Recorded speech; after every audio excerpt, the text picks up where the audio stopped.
नमस्कार, ANB news देख रहे हैं आप और मैं हूं आपके साथ मुस्कान। स्वागत है आप सभी का अपने उत्तराखंड में। तो उत्तराखंड की तमाम अहम खबरों का रुख करते हैं विस्तार के साथ। मुख्यमंत्री पुष्कर सिंह धामी ने नई दिल्ली में प्रधानमंत्री नरेंद्र मोदी की अध्यक्षता में आयोजित नीति आयोग की शासी परिषद की 7वीं बैठक में प्रतिभाग किया।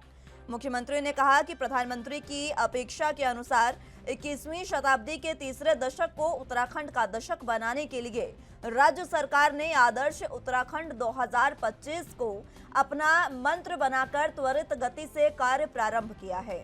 आजादी के अमृत काल के लिए आगामी 25 वर्ष की योजना बनाना भी प्रदेश की प्राथमिकता है। वहीं मुख्यमंत्री ने कहा कि नीति आयोग द्वारा हिमालयी राज्यों में यहां की इकोलॉजी, जनसंख्या घनत्व, फ्लोटिंग पॉपुलेशन और पर्यावरण संवेदनशीलता को देखते हुए विकास का मॉडल बनाया जाए जो विज्ञान प्रौद्योगिकी पर आधारित हो। प्रधानमंत्री के नेतृत्व में हिमालयी राज्यों के लिए एक विशेष गोष्ठी का आयोजन किया जाए। मुख्यमंत्री ने इसका आयोजन उत्तराखंड में करने का अनुरोध किया है।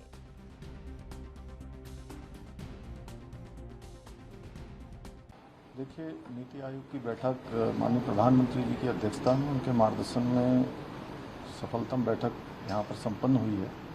और उस बैठक में चूँकि उत्तराखंड राज्य हिमालय का राज्य है, हमने उत्तराखंड राज्य की तरफ से जो केंद्र की तरफ से चलने वाले सारे कार्यक्रम हैं उसमें नई शिक्षा नीति है, नेशनल एजुकेशन पॉलिसी हम लोग पूरी तरह से लागू कर रहे हैं। हमने बाल वाटिकाएँ वहाँ पर प्रारंभ कर दी हैं और ऑनलाइन क्लासेस भी शुरू कर दी है। शिक्षा का जो अधिनियम है वो भी हमने लागू कर दिया है। इसके साथ साथ जो प्रमुख रूप से हमने बात रखी है कि हम वहाँ पर केवीटी पार्किंग, टनल पार्किंग वहाँ पर शुरू कर रहे हैं, जिससे कि आने वाले समय में हमको आसानी से पार्किंग प्राप्त हो पाए, उसके लिए कोई अन्य जगह न देखनी पड़े। पहाड़ों के अंदर ही केवीटी बनाकर वहाँ पर पार्किंग की व्यवस्था, जिससे पर्यावरण का भी कोई नुकसान नहीं होगा। इसके साथ साथ जो सबसे महत्वपूर्ण बात है वो हमने ये रखी है कि चूँकि हमारे यहाँ पर जहाँ पर 4 धाम हैं, अनेकों देव स्थान हैं, पर्यटक स्थल हैं, उन सभी पर बड़ी संख्या में पर्यटक पूरे देश भर से आते हैं, जिनकी संख्या करोड़ों में होती है। जैसे इस बार हमारी अभी 4 धाम में यात्रियों की संख्या 30 लाख क्रॉस कर गई है और कांवड़ यात्रा में 4 करोड़ से अधिक कांवड़िए जल लेकर यहाँ से गए हैं हरिद्वार से। तो हमने कहा है कि इस फ्लोटिंग पॉपुलेशन के कारण से जो जनसंख्या का घनत्व, आबादी बढ़ जाती है, जो हमारी एक्चुअल आबादी है उसके अलग से, तो उसके लिए निश्चित रूप से जो हमारे जैसे राज्य हैं, हिमालयन के राज्य हैं, उन राज्यों के लिए अलग से जो विकास का मॉडल है अलग से बनना चाहिए, क्योंकि इन राज्यों की समीक्षा होनी चाहिए। इस पर भी कोई एक समीक्षा होनी चाहिए। मैंने एक प्रस्ताव दिया है कि हिमालयन राज्यों की एक संगोष्ठी नीति आयोग के द्वारा अलग से भी होनी चाहिए, जिसमें कि वहाँ की परिस्थिति के अनुसार, वहाँ की प्राकृतिक स्थितियों के अनुसार वहाँ पर विकास का मॉडल। कैबिनेट मंत्री स्मृति ईरानी के देहरादून आगमन को लेकर कांग्रेस पार्टी के कार्यकर्ताओं ने विरोध प्रदर्शन किया। कांग्रेस पार्टी के महिला कार्यकर्ता बीजापुर गेस्ट हाउस पहुंचे, जहां उन्होंने विरोध प्रदर्शन किया, तो वहीं महिला कार्यकर्ताओं ने हाथ में चूड़ी लेकर विरोध प्रदर्शन किया। पुलिस बलम के द्वारा उन्हें गेट पर ही रोक लिया गया। पुलिस कार्यकर्ताओं ने नारेबाजी करना शुरू कर दिया, जिसके बाद महिला पुलिस ने बल का प्रयोग करते हुए सभी महिला कार्यकर्ताओं को गाड़ी में बलपूर्वक बैठा दिया।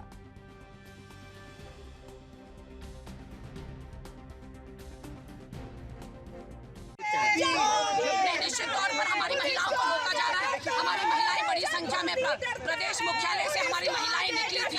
ऐसे में महिलाओं को जबरन पुलिस ने रास्ते में ही रोक लिया है। उनकी गाड़ियों को, उस गाड़ियों के अंदर उनको बंदी बना लिया गया है। बड़ी मुश्किल से हम 8-10 महिलाएं यहाँ तक छुपते छुपाते आए। यहाँ हमको भी रोका जा रहा है प्रदर्शन करने के लिए। स्मृति ईरानी जैसी महिलाओं की कतई उत्तराखंड में जरूरत नहीं है। ये देवभूमि उत्तराखंड है। यहाँ स्मृति ईरानी जो बुजुर्गों का सम्मान करना नहीं जानती, उसकी जरूरत नहीं है। ये देखिए पुलिस की गाड़ी, ये देखिए बल प्रयोग कैसे। आप इसको क्या तो स्मृति ईरानी के देवभूमि आगमन पर कांग्रेस आग बबूला हो गई है और कांग्रेस लगातार विरोध प्रदर्शन कर रही है। कांग्रेस का कहना है कि यह देवभूमि देवों की भूमि है, यहाँ पर स्मृति ईरानी जैसी महिला का आना पूरे तरीके से वर्जित होना चाहिए। आपको बता दें कि महिला कार्यकर्ताओं ने इस दौरान हाथों में चूड़ियां लेकर विरोध प्रदर्शन किया, काले कपड़े पहनकर विरोध प्रदर्शन किया, जिसकी तस्वीरें आप साफ देख सकते हैं किस तरीके से महिला कार्यकर्ताओं जो है वो विरोध कर रही है और पुलिस किस तरीके से जबरन उन्हें हिरासत में ले रही है। ये साफ तस्वीरें कैबिनेट मंत्री स्मृति ईरानी के देहरादून आगमन पर कांग्रेस प्रदर्शन की तस्वीरें।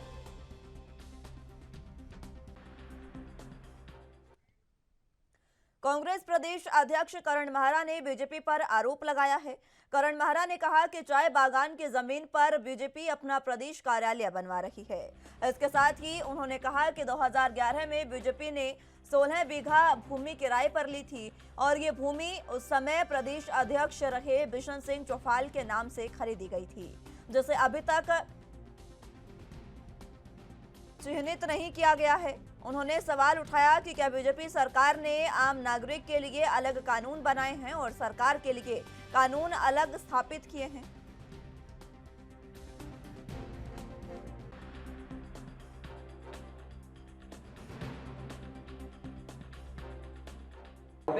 24 अक्टूबर 1996 इस प्रकरण में जब ये बात एडीएम देहरादून जितेंद्र कुमार के कोर्ट में गया तो 31/7/1996 को उन्होंने पुराने लॉ को जारी रखने की बात करी।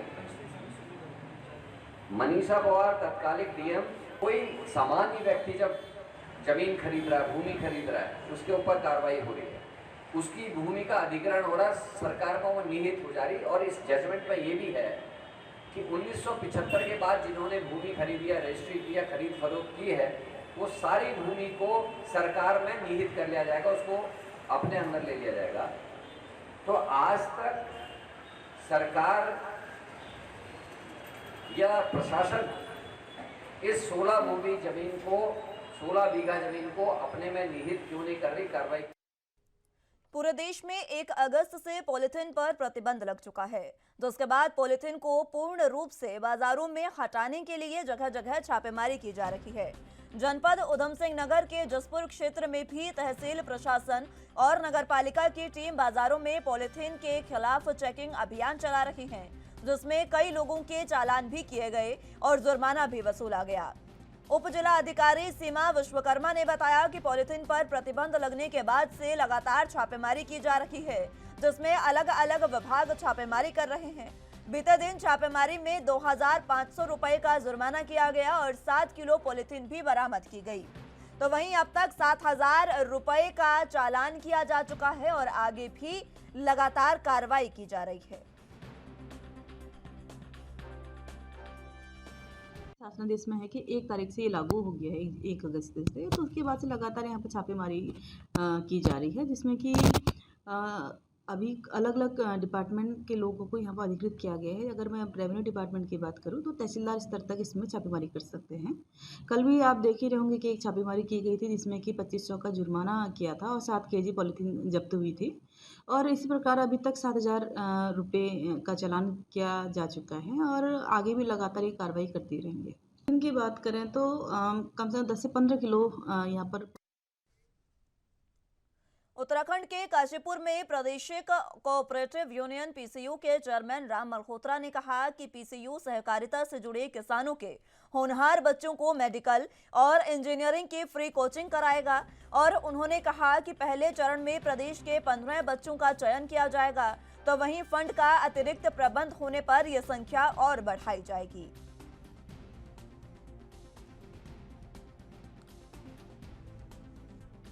हमारी देहरादून में आईसीएम में प्रबंध समिति की बैठक हुई थी।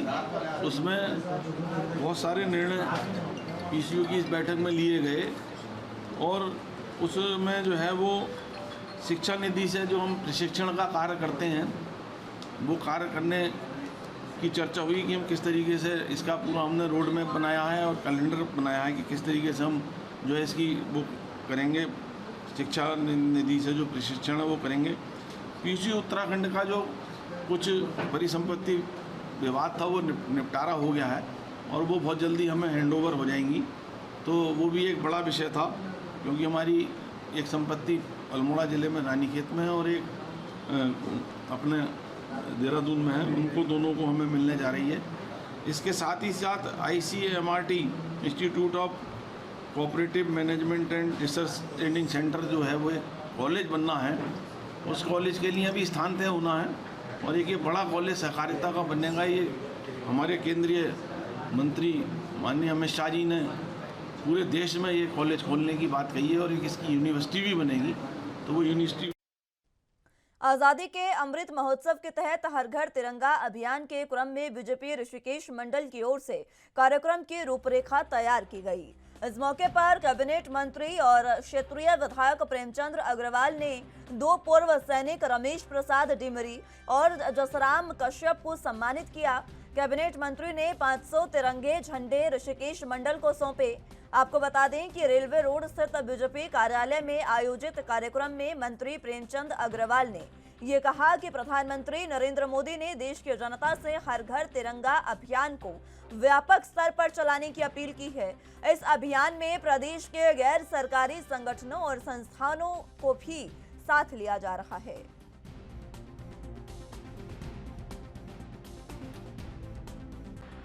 मंडी तिराहे के पास लेफ्ट हैंड फ्री कराया है और ISBT पे लगातार हमारी चर्चाएं हो रही हैं और उस पर काम हो रहा है। अभी तक हम बस रूटेशन मालिकों से वार्ता कर चुके हैं, उनसे पूरा सहयोग मिल रहा है।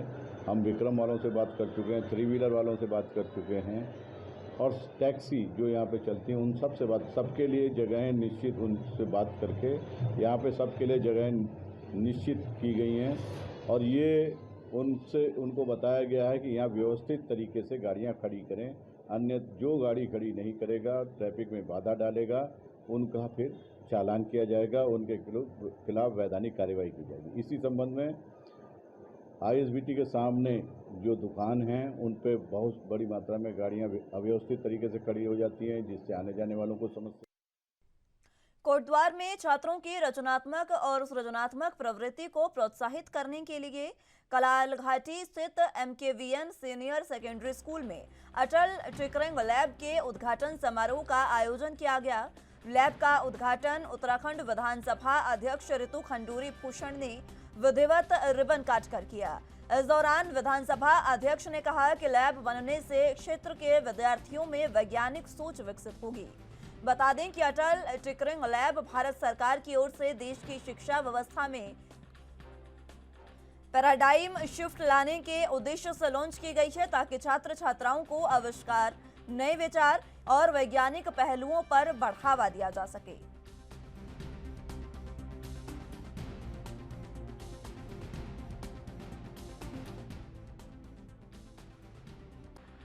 आज मैं MKVN कोटद्वार जो स्कूल है वहाँ पहुँची थी और मुझे बड़ी खुशी हुई वहाँ जाके। जो अटल टिंकरिंग लैब एक वहाँ पे खुला है। आप सब जानते हैं कि 2016 में एक एक्शन प्लान बना था, आदरणीय प्रधानमंत्री जी के उन्होंने बनाया था वो इंडिया एक्शन प्लान, और उसके तहत नीति आयोग ने 2016 में अटल इनोवेशन मिशन की शुरुआत की थी। उस अटल इनोवेशन मिशन के तहत ये टिंकरिंग लैब्स बनाए जा रहे हैं, जिसमें 6ठी क्लास से लेकर 12वीं क्लास के बच्चों को ये लैब में काम करने का मौका मिल रहा है। उसमें चाहे उनको रोबोट्स बनाने हो, इनोवेटिव चीज़ करने का मौका मिल रहा है। मुझे बहुत खुशी है कि कोटद्वार में इस तरह का एक लैब खुला है जहां बच्चे अपने स्किल्स दिखा सकते हैं, अपनी टनकपुर पुलिस उपाधीक्षक अविनाश वर्मा द्वारा आगामी 10 अगस्त को मुहर्रम पर्व के दौरान क्षेत्र में कानून और शांति व्यवस्था बनाए रखने के लिए थाना टनकपुर में स्थानीय मुस्लिम समुदाय के लोगों, मस्जिद के मौलानाओं, व्यापार मंडल के पदाधिकारियों, जनप्रतिनिधियों और क्षेत्र के गणमान्य व्यक्तियों के साथ गोष्ठी की गई। तो वहीं CO अविनाश वर्मा ने बताया कि मुहर्रम पर्व को शांतिपूर्वक मनाए जाने के संबंध में निर्देश दिए गए हैं।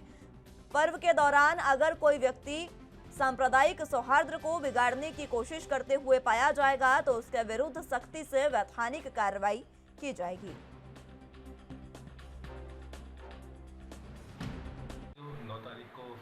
का त्यौहार है, उस संबंध में एक मीटिंग ली गई थी जिसमें क्षेत्र के सभी सम्मानित व्यक्तियों और पीस कमेटी के सदस्यों को बुलाया गया था। और आगामी जो मुहर्रम का त्यौहार है उसमें किस तरह से ताजिए का निर्माण किया जाएगा, जुलूस किन किन स्थानों पर निकलेगा, उसमें जुलूस में कितने लोग शामिल होंगे, उसमें क्या क्या और गाइडलाइन जारी की गई हैं, उनका अनुपालन करते हुए जो भी त्यौहार है शांतिपूर्वक तरीके से संपन्न कराने हेतु सबको बताया गया था। और साथ ही ये भी चेतावनी दी गई कि इस पर्व पर कोई भी व्यक्ति अनावश्यक रूप से या कोई भी अवैधानिक कार्य करके शांति व्यवस्था भंग करने की कोशिश करेगा तो उसके विरुद्ध। उत्तराखंड के लालकुआं में रक्षाबंधन और मुहर्रम के त्योहार को लेकर पीस कमेटी की बैठक का आयोजन किया जाएगा, जिसमें एक क्षेत्र से आए लोगों से मुहर्रम और रक्षाबंधन का त्योहार शांतिपूर्ण ढंग से मनाने की अपील की गई। बैठक को लेकर लालकुआं कोतवाल संजय कुमार ने बताया कि सभी लोग रक्षाबंधन और मुहर्रम के त्योहार को शांतिपूर्ण ढंग से मनाएं। इसके साथ ही मुहर्रम के मद्देनजर पुलिस की विशेष सतर्कता रहेगी। मुहर्रम शांतिपूर्वक तरीके से संपन्न कराने के लिए पुलिस प्रशासन तत्पर है। उन्होंने क्षेत्र के लोगों से कहा कि कहीं से भी किसी प्रकार से अराजक तत्व जो व्यवधान पैदा कर अराजकता की कोशिश करता है तो तुरंत पुलिस को सूचना दी जाए ताकि व्यक्ति पर कड़ी कार्रवाई की जा सके।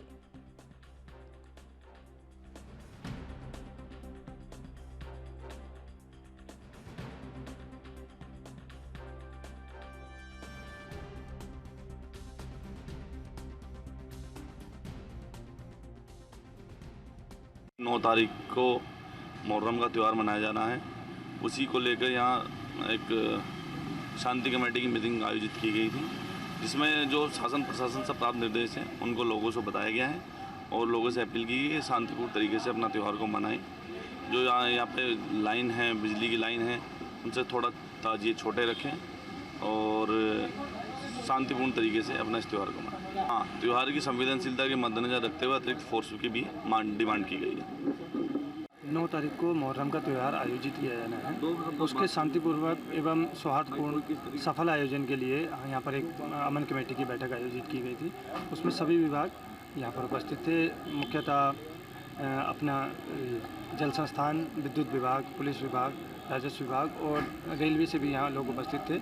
मुख्यतः उनको निर्देशित किया गया है कि जो ताजिए की ऊंचाई हो उसको वो सीमित रखें ताकि कहीं पर भी वो बिजली के तारों में या कहीं भी भिड़े ना, और दूसरा किसी भी तरीके का ऐसा कोई प्रदर्शन ना हो जिससे कि यातायात व्यवस्था बाधित हो। ऋषिकेश की बिगड़ती ट्रैफिक व्यवस्था को दुरुस्त करने के लिए लगातार पुलिस एक्शन मोड में नजर आ रही है। तमाम परिवहन सेवाओं से जुड़ी संस्थाओं के पदाधिकारियों के साथ जहां पुलिस ट्रैफिक व्यवस्था सुधारने के लिए सुझाव ले रही है, तो वहीं वाहनों को निश्चित ठिकाने पर खड़े होने की व्यवस्था भी पुलिस बना रही है। इस व्यवस्था को बनाने में पुलिस दुकानदार का सहयोग भी ले रही है, क्योंकि ग्राहकों के वाहन दुकानों के बाहर अव्यवस्थित तरीके से खड़े होते हैं, जिससे ट्रैफिक सुचारू रूप से नहीं चलता।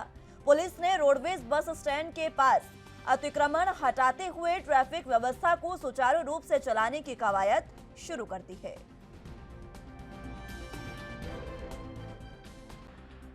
मंडी तिराहे के पास लेफ्ट हैंड फ्री कराया है और आईएसबीटी पे लगातार हमारी चर्चाएं हो रही हैं और उस पर काम हो रहा है।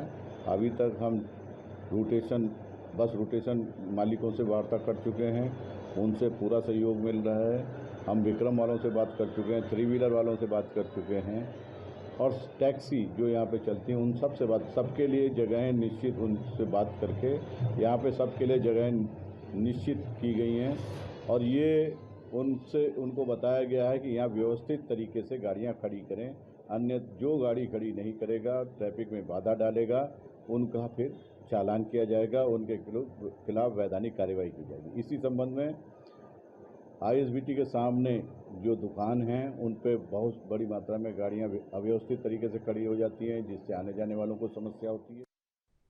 हरिद्वार से कावड़ लेकर आ रहे कावड़िए की बाइक का पुलिस ने चालान कर दिया है, जिससे गुस्साए कावड़ियों ने राष्ट्रीय राजमार्ग 74 पर जाम लगा दिया।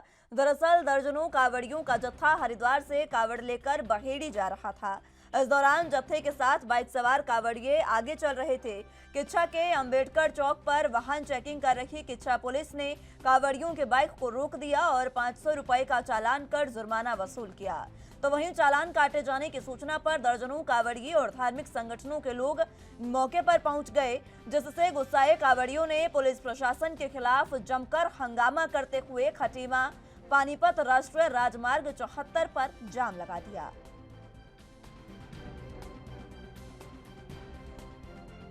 हमारी जनरेटर की फैन बेल्ट और पंखड़ी टूट गई थी जी। हमने भैया को, वहाँ से एक भैया थे पास ही के हैं हमारी तरफ के, हमने उन्हें भेजा। हमने कहा भैया हम अंधेरे में आ रहे हैं, अब यहाँ से हमारी पंखड़ी और फैन बेल्ट आने तो हम चढ़ा देंगे। ये उन्हें यहाँ पर भेजे, यहाँ पर पकड़ के उनका चालान काट दिया। बोले आपकी गाड़ी का चालान काट दिया। वो ये हम उन्हें जानते थोड़ी नहीं थे इतना, वो वैसे जान पहचान थे। बाइक का है? हाँ बाइक का। तो वो हमसे हाँ ये बाइक तो ये झंडे, हमने कहा हम कावड़ वाले व्यक्ति हैं, उन्हें चालान काटा और चले गए। बोले जो होगा वो आता रहेगा। धर्म की पुरानी परंपरा है और इसको भंग करने की जो कानूनी कार्रवाई की गई है इसको तत्काल वापस किया जाए, और नहीं तो सारे कांवड़िया साधु संत सब एकत्रित होकर डीएम के यहाँ जाएंगे और वहाँ जाकर जिसने चालान किया उसके खिलाफ कार्रवाई की मांग करेंगे। क्या मामला है? ये शिव भक्त सारे आक्रोशित हैं, क्या है पूरा मामला? यहाँ शिव भक्तों का एक डाक कावड़ जा रही थी, उसको देखते हुए उन्होंने कोई गाड़ी का चालान कर दिया। उस चालान को ये कांवड़ियों की गाड़ी थी तो उस विरोध में इन्होंने जाम लगा दिया। वो चालान उन्होंने अनजाने में काटा, कैसे काटा ये शिव भक्तों का ये है कि हम तो लोग तो यहाँ थे नहीं, लेकिन फिर भी यहाँ शिव भक्तों की बड़ी भीड़ है, उसको जाम खुलवाने के लिए हम आए हुए हैं। और देखिए शायद शिव भक्त मानते हैं तो इसको चालान वापस करा के और इनको भक्तों को रवानगी कराते हैं। अभी हम लोग यहाँ मंडी में अपना सेवा लगा रखी थी, हमको पता ज्ञात हुआ कि अभी चौराहे पे कुछ कांवड़ियों के साथ पुलिस वालों ने बदतमीजी की। अभी उससे जिसने चालान काटा है उस पुलिस वाले को घेर लिया था, हमने उसको बचाया किसी मुश्किल से। उसने ये बताया कि वो मोटरसाइकिल पे बगैर हेलमेट के वो जा रहा था और शराब के नशे में था, हमने इसलिए चालान काटा। मैंने कहा अगर वो शराब के नशे में कहाँ था, कांवड़ वाला को शराब के नशे में नहीं होता। इस बात को मैं कह रहा हूं, और इस बात का अगर उसका तब गया जिस अधिकारी ने इसका चालान काटा है वो माहौल खराब किया है उसने। ये आगे बहुत कांवड़िए है माहौल खराब कर रहे हैं, ये इस तरीके सुरक्षा देने के बजाय और यहाँ पे अतिक्रमण कराने की, सड़कें जाम कराने की कोशिश कर रहे हैं। सुरक्षा तो नहीं दी पुलिस ने, हमने जबकि प्रशासन को लिख के दिया हुआ है कि यहाँ सेवा चल रही है।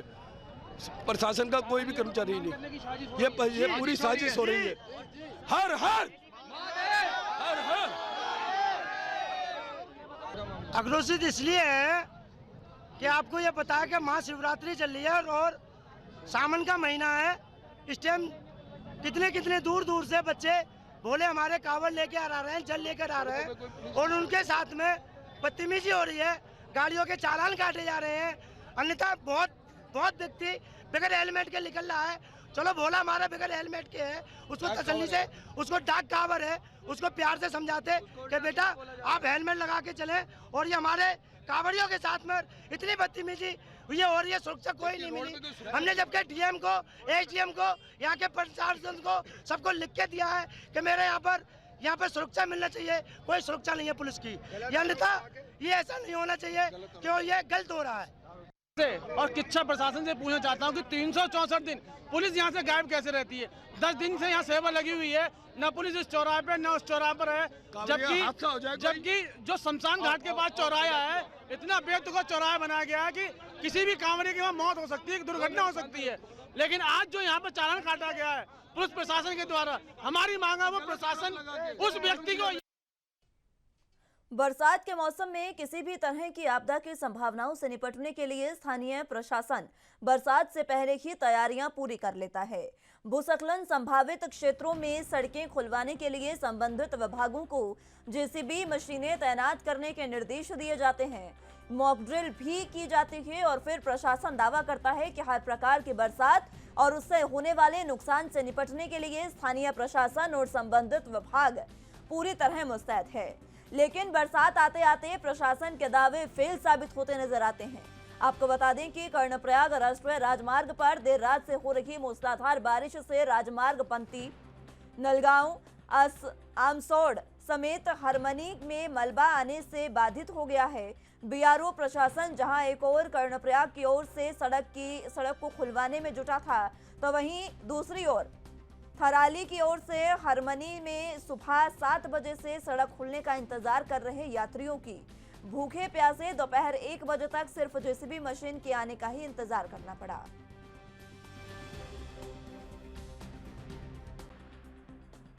और 7 बजे से यहाँ पर जनता बहुत परेशान पर है।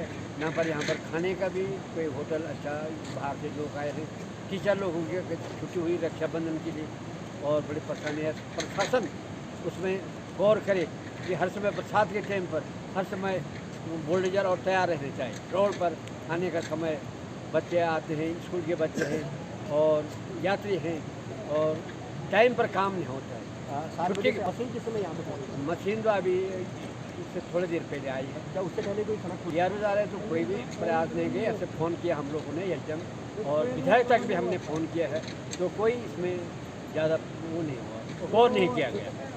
ये बुजुर्ग लोग भी हैं, हॉस्पिटल जाना है, किसी ने कहीं जाना है, कोई मतलब ड्राइवरी है वो है उसमें है। तो प्रशासन से मेरा ये अनुरोध है कि वो सही टाइम सर यहाँ पर काम करें। ये मार्च जो है 7 जगह पर अवरुद्ध था, तो अभी तक 4 जगह पर खोल दिया गया है, 3 जगह अभी भी कार्य चल रहा है, उसमें से एक हरमनी है। इस संबंध में मेरी बीआरओ से बात हुई थी, उनके द्वारा बताया गया कि मार्च जगह जगह बंद होने पर इंटर मूवमेंट नहीं हो पा रहा था, लेकिन अब जैसे कि स्थिति आप देख रहे हैं कि अब कार्य शुरू हो गया तो 2 से ढाई घंटे के अंदर पूरा रोड जो है पूर्णतः खुल जाएगा। कार्य पूरी मैं अभी इस संबंध में बीआरओ से बात करूँगा कि आज किस वजह से ये इश्यू अराइज हुआ, तो मैं उम्मीद करता हूँ कि ये भी आने वाले समय में यहाँ पर उत्तराखंड के चंपावत में भूस्खलन का मामला सामने आया। भूस्खलन होने से मार्ग बाधित हो जाते हैं और आपको बता दें कि मार्ग बाधित होने से राहगीरों को काफी मुश्किलों का सामना करना पड़ रहा है। जेसीबी द्वारा रास्ते का मलबा हटाने का काम जारी है।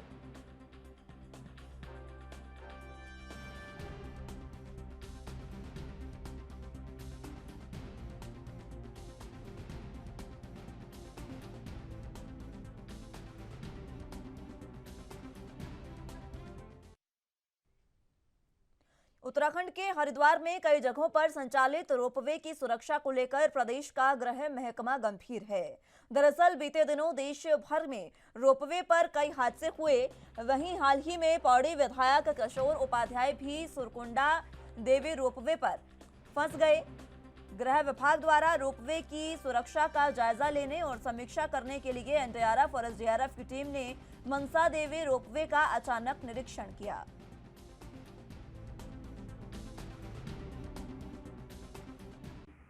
आज एनडीआरएफ और एसडीआरएफ की टीमें हमारे यहाँ पर विज़िट की और उनको हमने दिखाया कि कैसे हम लोग रेस्क्यू करते हैं। इनकेस अगर रोपवे बाधित हो जाता है तो इन दैट केस हम कैसे लोगों को कैबिन से रेस्क्यू करेंगे। तो वो फुली सेटिस्फाइड थे और जो भी कार्य हुआ उन्होंने देख करके बड़ा अप्रिशिएट किया कि जो जिस ढंग से प्रोफेशनली हमने इसको किया, उन्होंने इसकी काफ़ी प्रशंसा की। किस रोपवे की बात है सर? किस पिलर से किस पिलर तक रहा और क्या कुछ उन्होंने बताया? ये मनसा देवी रोपवे में हमने इसको किया और जो हमारा टावर नंबर 2 और 3 के बीच में हमने इसको। फिलहाल के लिए अपनों उत्तराखंड में मेरे साथ बस इतना ही। तमाम अहम खबरों के लिए आप देखते रहे ANB न्यूज़। नमस्कार।